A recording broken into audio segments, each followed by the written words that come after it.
The fastest way to underestimate a man is to judge the dirt on his boots instead of the character in his heart.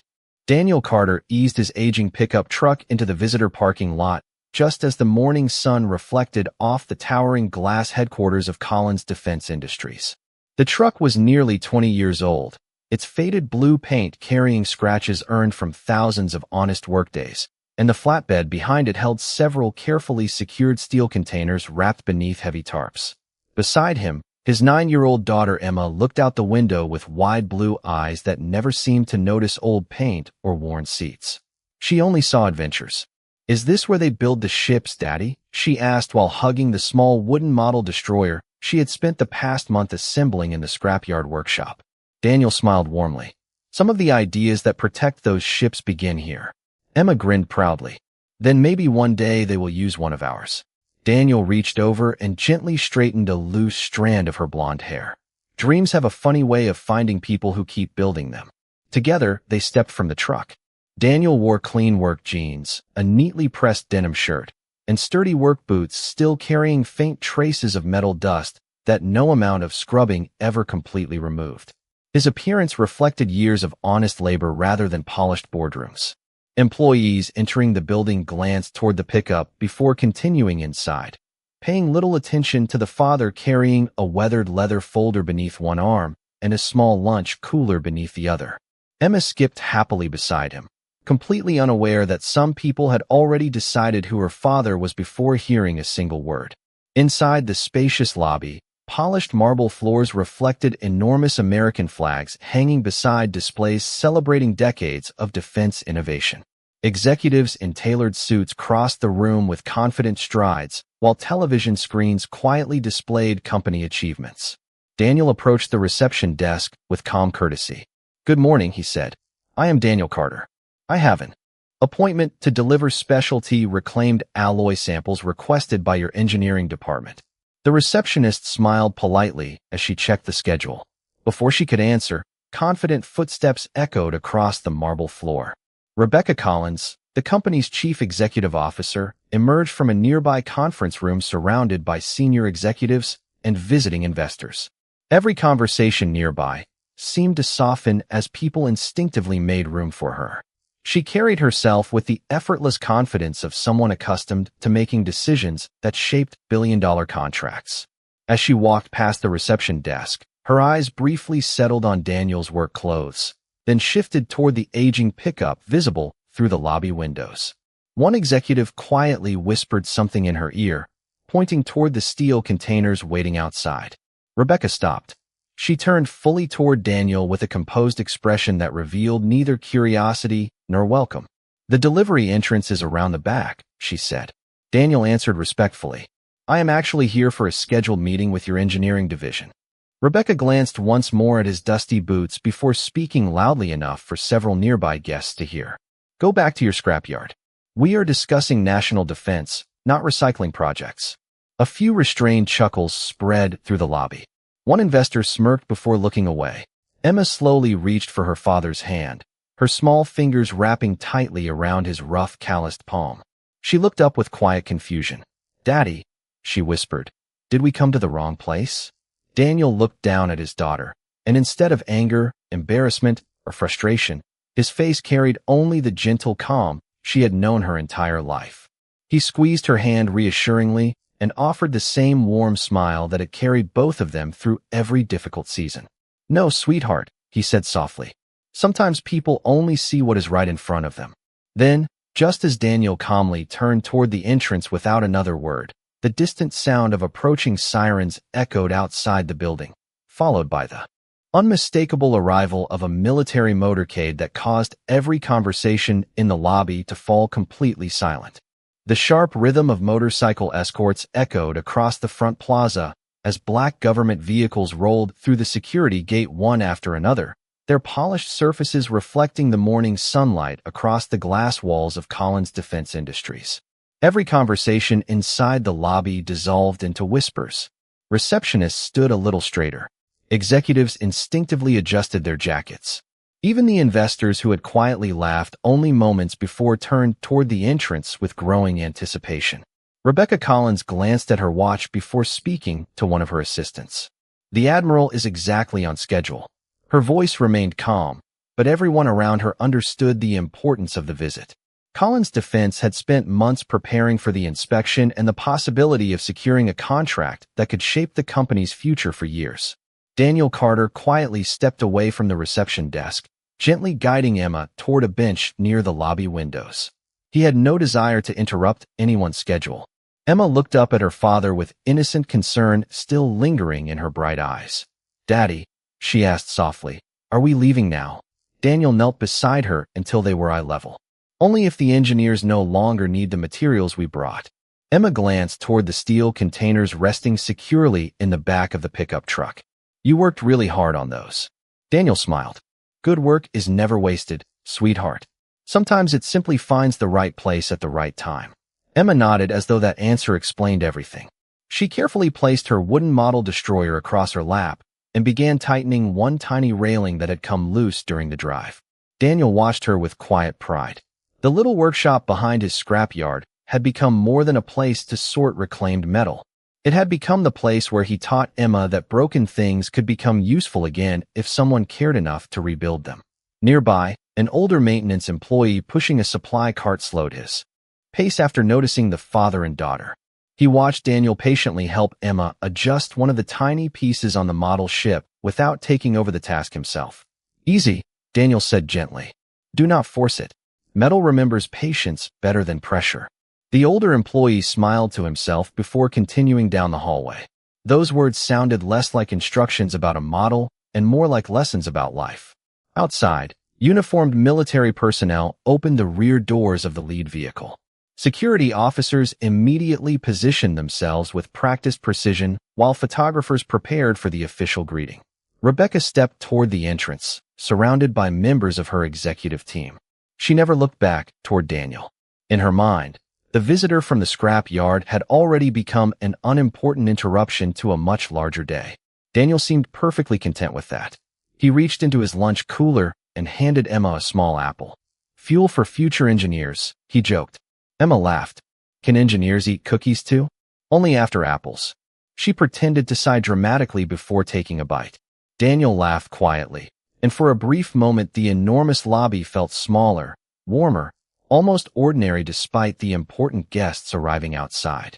The revolving doors slowly turned as a distinguished naval officer in dress uniform entered the building, accompanied by several senior officers whose rows of ribbons reflected decades of service.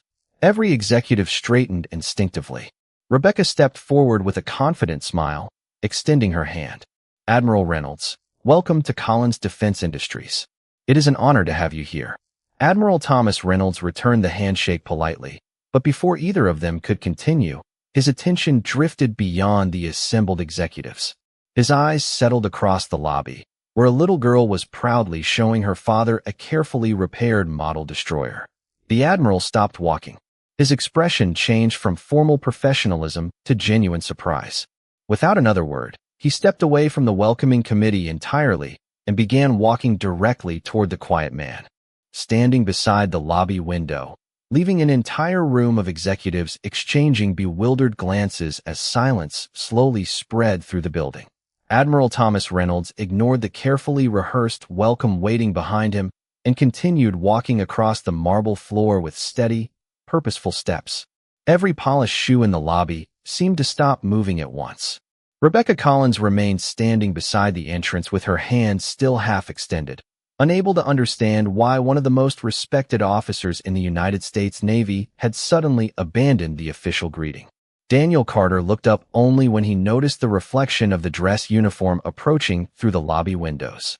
For a brief moment, surprise crossed his face, followed almost immediately by the familiar calm that had carried him through years of unexpected moments. Emma looked from the Admiral to her father with wide, curious eyes. "Daddy," she whispered, "is he coming to talk to us?" Daniel smiled gently. "It certainly looks that way." Admiral Reynolds stopped only a few feet away. For several quiet seconds, he simply looked at Daniel with an expression that carried both respect and relief. Then a warm smile slowly appeared across his face. "Daniel Carter," he said in a voice that echoed naturally through the suddenly silent lobby. I have been trying to track you down for nearly 3 years. Daniel chuckled softly before extending his hand. You finally found the right scrapyard. The Admiral accepted the handshake with both hands instead of one, a gesture so genuine that several executives exchanged puzzled glances. I should have known that was where you would be, he replied warmly. You always did have a talent for turning forgotten things into something valuable. Rebecca watched the exchange in complete disbelief. This was not the polite greeting reserved for an ordinary supplier. This was the kind of respect earned over years, perhaps decades. One of the visiting investors quietly leaned toward another executive and whispered, "Who exactly is that man?" No one had an answer. Emma looked proudly at the Admiral and held up her wooden model destroyer. My daddy. Help me build this. Admiral Reynolds accepted the little model as though it were a priceless artifact. He examined every carefully fitted piece before smiling at Emma. Then you have the best teacher anyone could ask for. Emma beamed.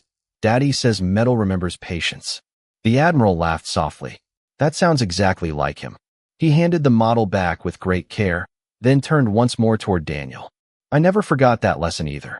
Rebecca slowly approached them, her confidence replaced by genuine curiosity. Admiral Reynolds, she began politely.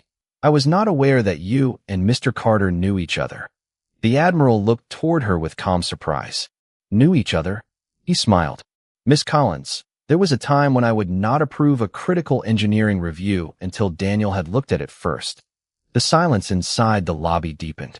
Daniel immediately shook his head with quiet humility. That gives me far too much credit. No, the Admiral answered firmly but kindly. It gives you exactly the credit you always refuse to take. Daniel lowered his eyes for a moment, clearly uncomfortable being the center of attention. There were a lot of talented people involved. There certainly were, the Admiral agreed. But only one of them consistently walked away before anyone could thank him. Rebecca felt the weight of her own words from only minutes earlier settle heavily in her mind. She remembered dismissing the quiet father because of dusty boots and an aging pickup truck. Now she stood watching one of the nation's highest-ranking naval officers greet that same man not with authority, but with unmistakable admiration. Around them, employees who had barely noticed Daniel when he entered the building now watched him with entirely different eyes. Yet Daniel himself had not changed in the slightest. He still stood with the same humble posture, one hand resting gently on his daughter's shoulder, more interested in making sure Emma felt comfortable than in explaining who he was. And as Admiral Reynolds looked around the silent lobby, he smiled knowingly before saying the words that would leave everyone even more astonished. I suspect none of you have any idea what this father quietly walked away from so his little girl could grow up with him at home. The lobby remained completely silent after Admiral Thomas Reynolds spoke those unexpected words. Even the quiet hum of the building's air conditioning seemed to disappear beneath the weight of everyone's curiosity. Rebecca Collins looked from the Admiral to Daniel Carter, searching for an explanation that would somehow make sense of what she had just witnessed. Investors who had arrived expecting presentations about advanced defense technology now found themselves captivated by a man they had mistaken for an ordinary scrap yard owner only minutes earlier. Daniel shifted uncomfortably, gently resting his hand on Emma's shoulder. Admiral, he said with his usual calm smile, today is your day. You do not need to make me part of the schedule. The Admiral chuckled warmly. Daniel, after all these years, you still find a way to avoid attention. Daniel shrugged. Attention has never repaired anything. Work usually does. Emma looked proudly at her father, as though she had heard those words 100 times before. Admiral Reynolds nodded slowly. That has always been your philosophy. He turned toward the gathering of executives and visitors before speaking again. Many years ago, our engineering teams faced a serious challenge involving a specialized naval alloy.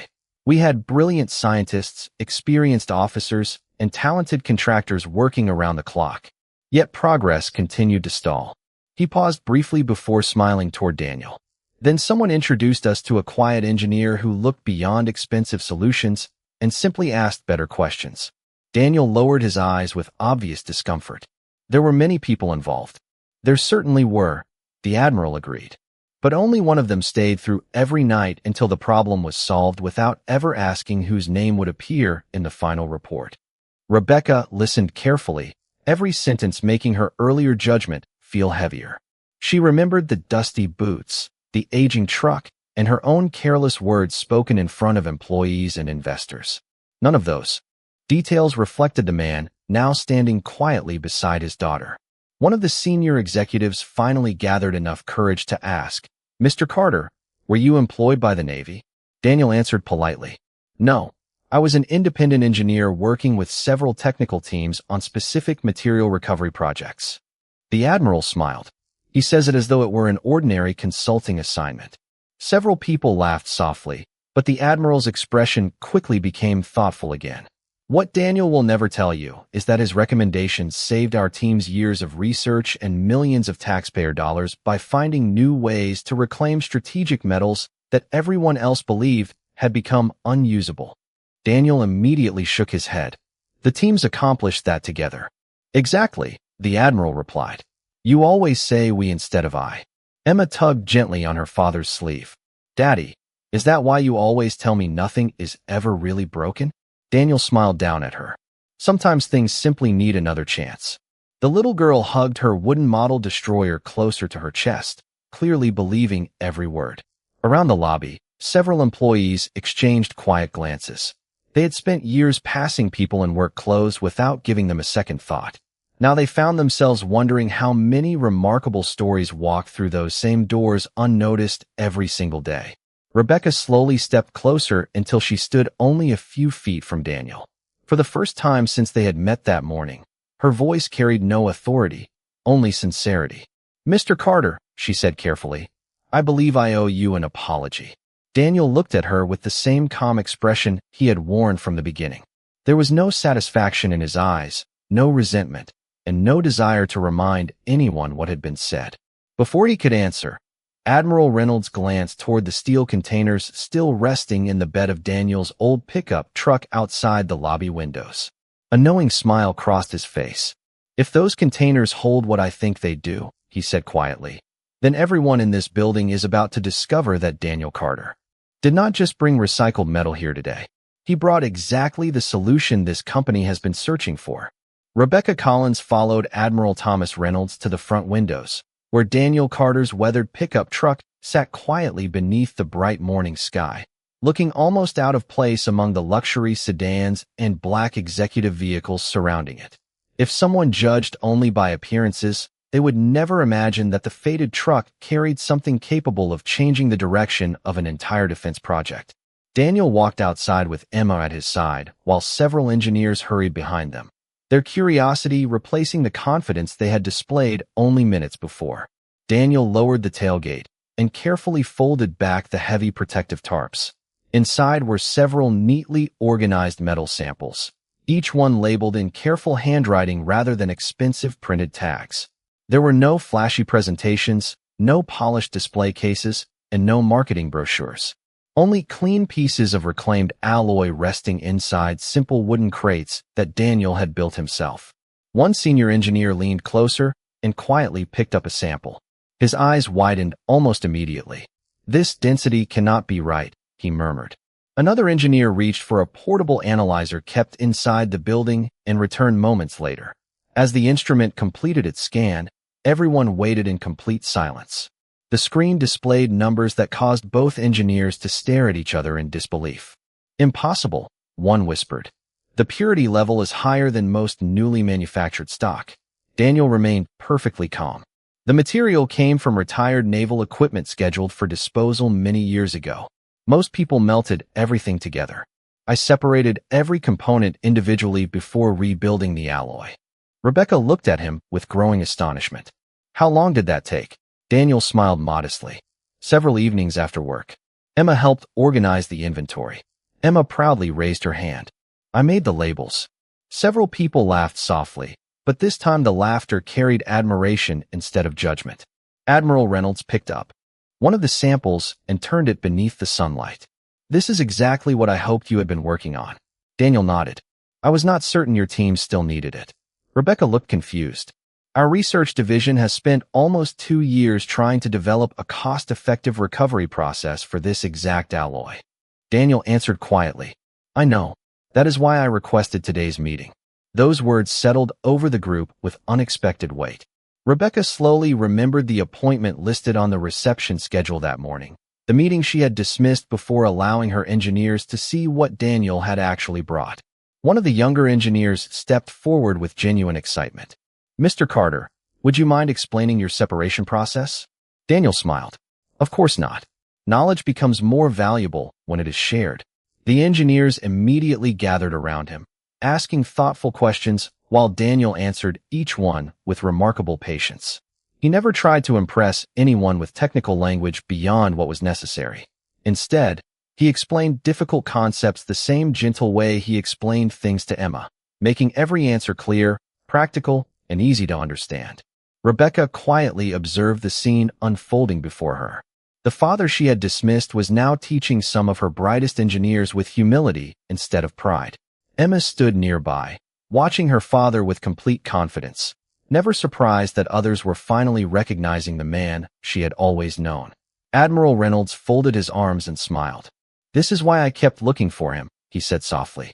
"Not because he knows the answers, but because he never believes they belong only to him." Rebecca lowered her eyes for a brief moment, realizing that the greatest resource standing on her property that morning had never been inside her laboratories. It had arrived in an old pickup truck driven by a father whose greatest achievement was not hidden inside those wooden crates, but standing quietly beside him, holding a small wooden destroyer with a smile that reflected everything her father had taught her about dignity. As the engineers continued examining the reclaimed alloy samples, Daniel Carter answered every question with the quiet patience of a teacher instead of the confidence of someone seeking recognition.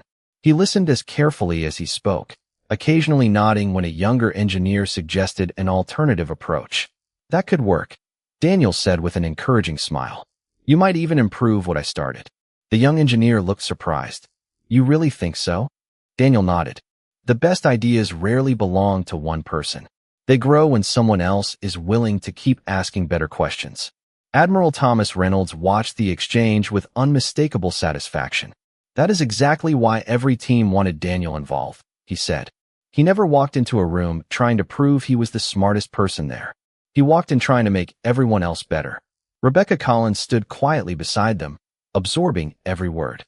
The image she had formed that morning no longer existed. The dusty boots, the old pickup, and the handwritten labels suddenly represented something entirely different. They reflected years of disciplined work performed without applause. She finally stepped closer to Daniel. "May I ask you something personal?" Daniel looked at her politely. "Of course." Rebecca hesitated before speaking. "With your experience and everything the Admiral has shared today, why are you running a scrapyard instead of leading a major engineering company?" The group grew quiet again.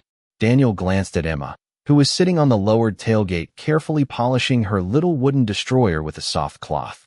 A gentle smile crossed his face before he answered. "Because life sometimes changes the plans you thought were permanent." He paused for only a moment. "After my wife passed away, Emma needed a father who could be home before sunset more than the world needed another executive in another office." Emma looked up and smiled at him without saying a word. She had heard the story before, but every time her father told it, his voice carried gratitude instead of sadness. Admiral Reynolds slowly folded his hands behind his back. "Do you know what he turned down?" he asked. The group. Nobody answered. Daniel was offered leadership positions that most engineers spend an entire career hoping to reach. One project alone would have placed him at the center of a national research program. Rebecca looked at Daniel in disbelief. "You declined?" Daniel answered simply. "Emma had already lost one parent. I was not willing to let her lose another one to endless travel and conference rooms." The older maintenance employee who had noticed Daniel earlier quietly removed his cap for a moment before placing it back on his head, a silent gesture of respect that no one asked him to make. Several engineers lowered their eyes, reflecting on their own families waiting at home.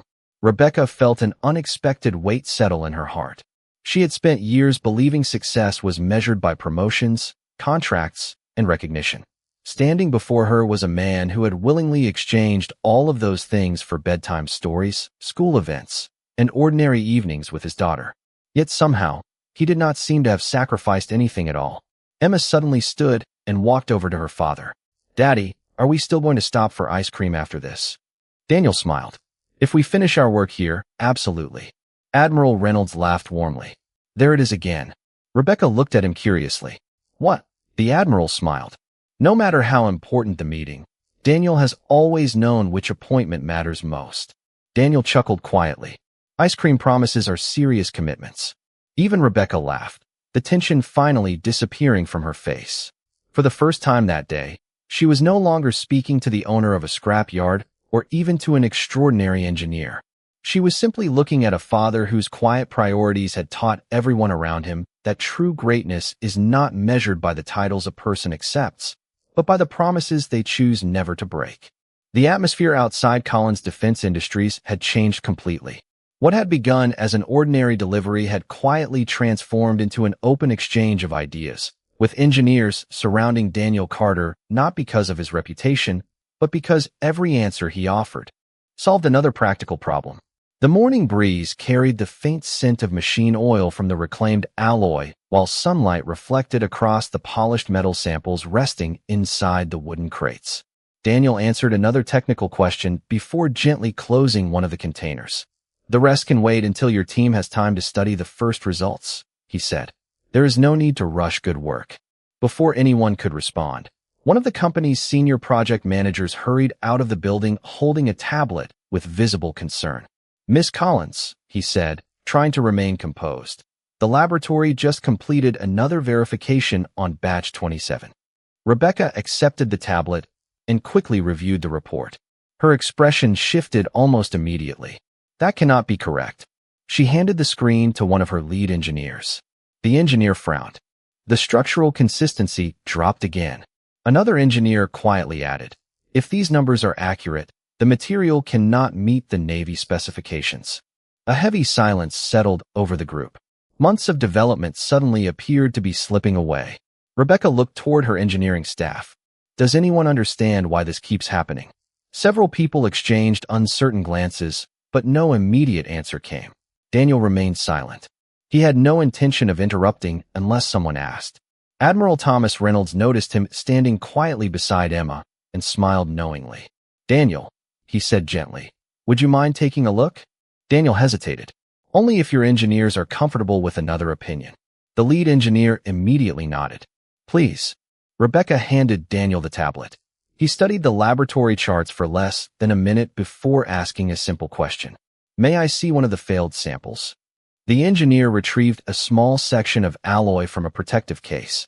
Daniel held it beneath the sunlight, slowly rotating it in his hands before lightly tapping it with his wedding band, which he still wore as a quiet reminder of the life he had shared with his late wife. The clear metallic tone echoed softly. Daniel smiled almost immediately. Your recovery process is working. The engineers looked confused. Then why are the tests failing? Daniel pointed toward a narrow section near one edge. Because this was overheated during the final cooling cycle. One engineer quickly objected. The temperature logs were within specification. Daniel nodded. The furnace temperature was. The transport rack temperature was not. The group fell silent. Daniel continued calmly. The alloy is leaving the furnace correctly, but the storage rack beside the cooling station is holding heat longer than expected. It is reheating one side by just enough to change the grain structure before stabilization. Several engineers immediately opened the production records. One of them suddenly looked up in astonishment.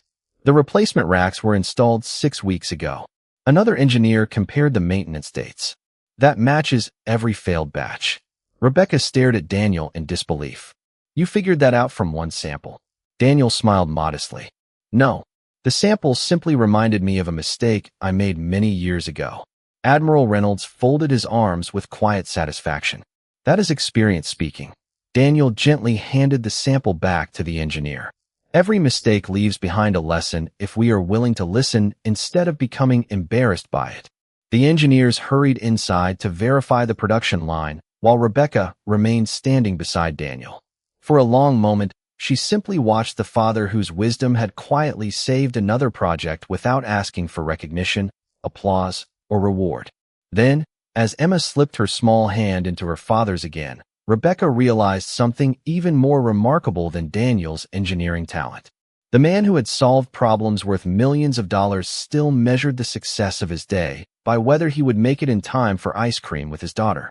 3 weeks later, the late afternoon sun cast long golden shadows across Daniel Carter's scrapyard, turning stacks of carefully organized steel into walls of warm amber light. The steady sound of sorting equipment mixed with birds singing from the trees beyond the fence, creating the peaceful rhythm that had become home for Daniel and Emma.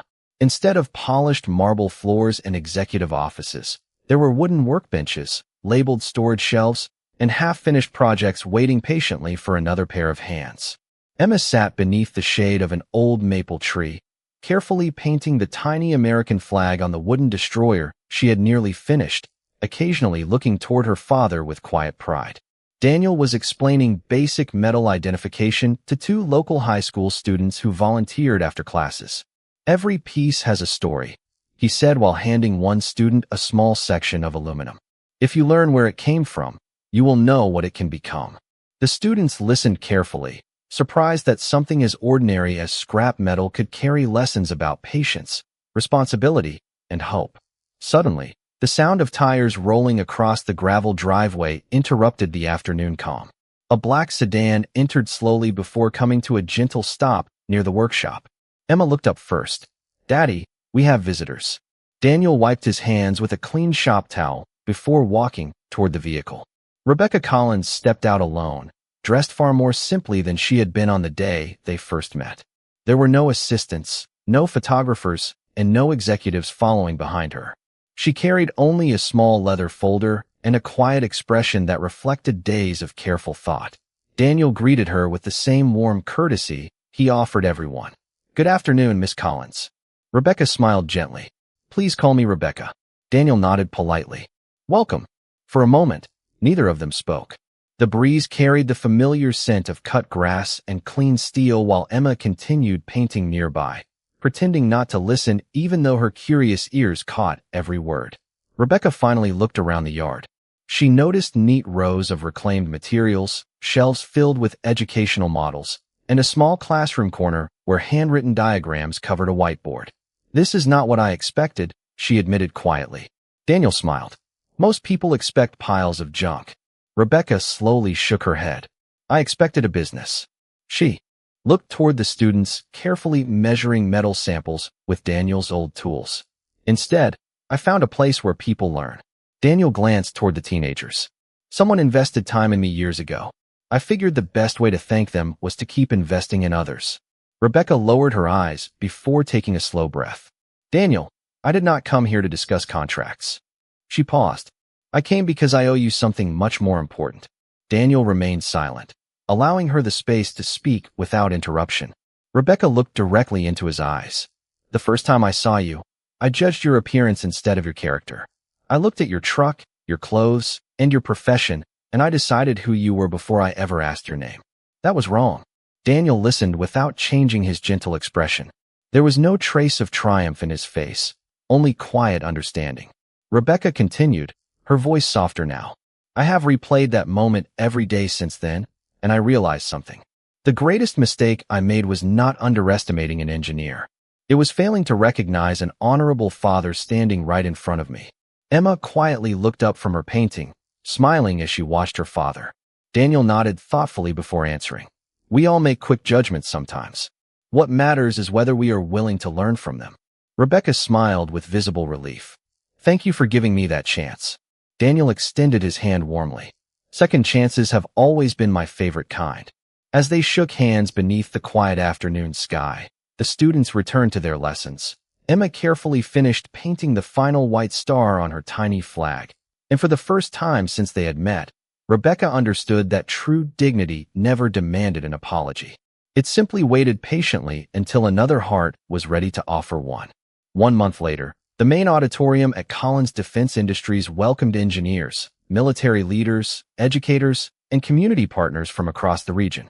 Bright morning lights streamed through the tall windows, illuminating the American flag standing quietly beside the stage. There were no banners celebrating one individual and no oversized portraits of company executives. Instead, a single message appeared on the large screen behind the podium. It read, building stronger futures together. Rebecca Collins stood backstage holding a small note card she had rewritten several times. She looked toward Admiral Thomas Reynolds, who smiled reassuringly. "You already know what needs to be said," he told her. "Just speak from the same place where your apology came from." Rebecca nodded. "I intend to." Near the front row, Daniel Carter sat beside Emma, who wore her favorite blue dress and proudly held the finished wooden destroyer across her lap. Daniel had almost declined the invitation, believing the recognition belonged to the engineering teams instead of himself, but Emma had quietly reminded him that accepting gratitude could also be an act of kindness. The audience settled into silence as Rebecca stepped onto the stage. She welcomed everyone before taking a slow breath. "Today we celebrate innovation," she began. "But innovation does not begin with machines. It begins with character." She paused, looking directly toward Daniel. "A month ago, I believed leadership could be recognized by polished shoes, impressive offices, and expensive titles. I was wrong." The room became completely still. I met a father whose work clothes carried honest dust, whose truck carried remarkable ideas, and whose heart carried more humility than anyone I had ever known. Before I learned his name, I judged his appearance. Before I understood his story, I underestimated his value. That mistake changed me." Rebecca turned toward Daniel with a grateful smile. "Daniel Carter, would you and Emma please join me on the stage?" Soft applause filled the auditorium as father and daughter walked forward hand in hand. Daniel looked slightly uncomfortable with the attention, while Emma smiled confidently, proud simply to be walking beside her father. Admiral Reynolds stood before anyone else did. One by one, every person in the auditorium rose to their feet until the applause became a quiet standing ovation filled not with excitement, but with genuine respect. Rebecca waited for the room to settle before continuing. "Today we are announcing a new partnership that will support reclaimed material research, technical education for young students, and apprenticeship opportunities for veterans transitioning into civilian engineering careers. Daniel Carter has agreed to serve as our senior community innovation advisor." Daniel smiled modestly. "Only if we remember this belongs to everyone willing to teach." Rebecca nodded. "Exactly." She then reached into a small presentation box and removed a simple engraved nameplate. It did not mention awards or achievements. It read only, "Daniel Carter, engineer, mentor, father." Emma looked at the nameplate, then looked up at her father with shining eyes. "That is my favorite title," she whispered. Daniel gently squeezed her hand. "Mine too." Admiral Reynolds stepped beside them and addressed the audience one final time. "In my career, I have met remarkable officers, brilliant scientists, and extraordinary leaders. But the people who leave the deepest mark are those who quietly choose integrity when nobody is watching." Daniel has always reminded us that service is not measured by applause. It is measured by the lives we help build. The room fell into a peaceful silence that no speech could improve. Sunlight reflected softly across the little wooden destroyer in Emma's hands, the same model that had quietly witnessed every turning point of their journey. Daniel looked across the audience, then down at his daughter, realizing that the greatest legacy he would ever leave was not hidden inside reclaimed metal or engineering designs. It lived in the values she carried forward every single day. And in that quiet moment, everyone understood that dignity never needed to raise its voice, because true respect always arrived when character finally spoke for itself.